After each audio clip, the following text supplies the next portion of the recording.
Em nome do Pai, do Filho e do Espírito Santo. Amém. Amado irmão, amada irmã, estamos aqui para juntos mais uma vez estudar e meditar o Evangelho proposto pela nossa igreja para o dia de hoje, para essa quarta-feira da segunda semana da Páscoa. O Evangelho proposto para esta quarta-feira se encontra lá em João, capítulo 3, versículo de 16 ao 21, que diz assim para a gente. Deus amou tanto o mundo, que deu o seu Filho unigênito, para que não morra todo o que nele crê, mas tenha a vida eterna. De fato, Deus não enviou o seu Filho ao mundo para condenar o mundo, mas para que o mundo seja salvo por ele. Quem nele crê não é condenado, mas quem não crê já está condenado, porque não acreditou no nome do Filho unigênito. Ora, o julgamento é este. A luz veio ao mundo, mas os homens preferiram as trevas à luz porque suas ações eram más. Quem pratica o mal odeia a luz e não se aproxima da luz para que suas ações não sejam denunciadas. Mas quem age conforme a verdade aproxima-se da luz, para que se manifeste que suas ações são realizadas em Deus. Amado irmão, amada irmã, esse evangelho, já tenho comentado isso algumas vezes, as dificuldades que nós vemos dentro do evangelho de João. Mas eu vou tentar te ajudar a ser o mais claro possível aqui, tá bom? Então vamos lá. Primeira coisa, a gente está aqui na continuidade daquele trecho lá de Nicodemos. Falei no vídeo da terça que deveria ter aparecido esse texto na segunda, porém, diante da festividade de São Marcos Evangelista, a gente teve que ter outro evangelho na segunda-feira. Mas o que acontece? Nicodemos era uma espécie de um fariseu naquele tempo que buscou procurar Jesus às escondidas. Nós poderíamos comentar sem sombra de dúvidas que, na verdade, como o Evangelho de João foi escrito já pertinho ali do ano 100, existiam sim um grupo de chamados cristãos secretos, segundo alguns estudiosos, que buscavam ser cristãos, mas sem ninguém saber.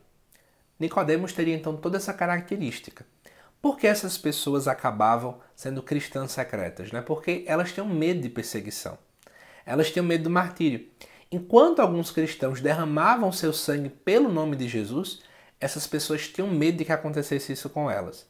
Então elas acabavam indo às escondidas, elas não se anunciavam que eram cristãs, era toda esta realidade que as envolvia. Partindo desse pressuposto, agora a gente começa a clarear o porquê é que logo após esse relato de Nicodemos aparece essa frase do versículo 16, onde diz que Deus amou tanto o mundo que deu seu Filho unigênito para que não morra todo o que nele crê, mas tenha a vida eterna. Isso porque aqui fica muito claro que Deus envia seu Filho, E aí, aqui vai dizer pra gente, Deus enviou para nos salvar, a gente sabe muito bem disso, daqui a pouco eu vou comentar. Mas veja que essa entrega de Jesus, essa morte, é muito mais do que pensar na morte, é oferta. Então a gente começa a perceber que na morte de Jesus, naquele sacrifício único e definitivo, ele conquistou para nós a vida. Da mesma forma, para eu, que sou cristão, que estou ali sendo perseguido pelo Império Romano, para eu que tenho medo, eu também preciso compreender que essa minha oferta de vida, mesmo que ela tenha que ser muitas vezes até por meio de sangue, ela também gera vida, porque a nossa vida não está aqui, mas é uma vida eterna. É assim que nós vamos começando a compreender essa dinâmica do porquê é que esse texto aparece aqui. Mas voltando para o texto mais uma vez, de fato, nós estamos agora diante do amor mais profundo de toda a história. Deus nos ama tanto, mas tanto, mas tanto, que ele se dá completamente em seu Filho unigênito. Ele é chamado de unigênito justamente porque o termo filho aqui é no sentido de natureza. Então, é outro Deus. Então, o único Deus se divide em três deuses. Na verdade, deixa eu explicar melhor. Nós cremos em um único Deus, mas que são três pessoas. Porque é como se o amor fosse tão grande que ele não consegue ficar somente em si. Deus Pai se doa completamente em seu Filho Jesus, e do amor do Pai e do Filho procede então o Espírito Santo. É assim que nos diz a teologia católica.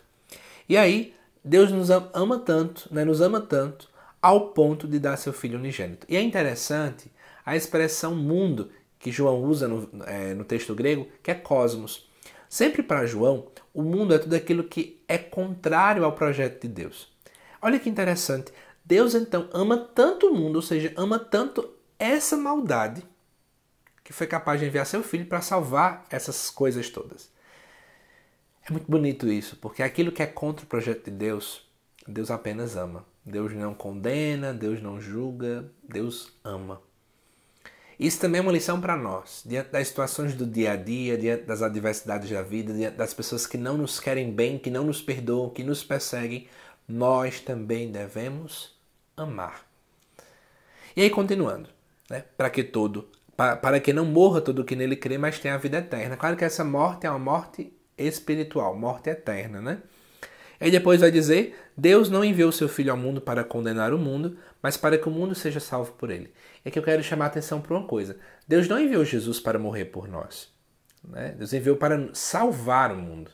Né? Essa morte é uma consequência de outras realidades. Por isso que até mesmo aquela canção, né? Deus enviou seu Filho amado para morrer no meu lugar. Essa música não é muito coerente com a teologia católica. Porque Deus envia seu Filho para nos salvar. Ponto final. Mas já perto de terminar a nossa reflexão, olha o que vai dizer no versículo 18. Quem nele crê não é condenado. Tudo bem, né? A gente é salvo. Mas quem não crê já está condenado. E aí eu quero chamar a atenção, porque parece que a gente tem agora uma contradição. Porque antes foi falado que Deus não envia seu Filho para condenar o mundo, mas para salvá-lo. Aí agora fala que quem não crê já está condenado. Como é que é isso? É porque não é Deus que condena, somos nós quem nos condenamos. Ou seja, somos nós que temos uma opção livre por escolher ou não seguir a Deus. A gente escolhe não seguir, então a gente automaticamente está se condenando. Ponto final, não tem o que fazer. Né? Depois, só para terminar a última coisa, eu queria chamar a atenção para o versículo 20. Quem pratica o mal odeia a luz. É interessante essa dinâmica moral, né? Ou seja, como é que eu sei se alguém busca ou não a Deus, uma vez que Deus é a verdadeira luz? Como é que eu sei ou não? Pelas práticas. É pelas práticas que nós de fato conhecemos quem nós somos. Se em meu dia a dia, amado irmão, amada irmã, eu pratico apenas coisas de ódio, de rancor, de inveja, de falta de perdão, na verdade eu não estou de modo algum seguindo a luz que é Jesus Cristo. Eu sou tudo, menos discípulo dele. Mas quando de fato eu luto por amar, eu luto por perdoar, mesmo sabendo o quão difícil é amar, o quão difícil é perdoar, eu estou na verdade tendo uma atitude de alguém que ao invés de odiar a luz, ama a luz. E na verdade esse é o grande convite. Se nós queremos ser discípulos de Jesus Cristo, nós precisamos, amados irmãos e irmãs, seguir a luz. Ou seja, praticar o bem sempre. Que Deus te abençoe, amado irmão, amada irmã. E aguardo você, porque amanhã, ao meio-dia, já vai ao ar a segunda leitura do próximo domingo. Já saiu a primeira leitura e o Salmo responsorial. Corre, assiste e se prepara melhor para a liturgia do domingo, tá bom? Até mais. Que Deus te abençoe.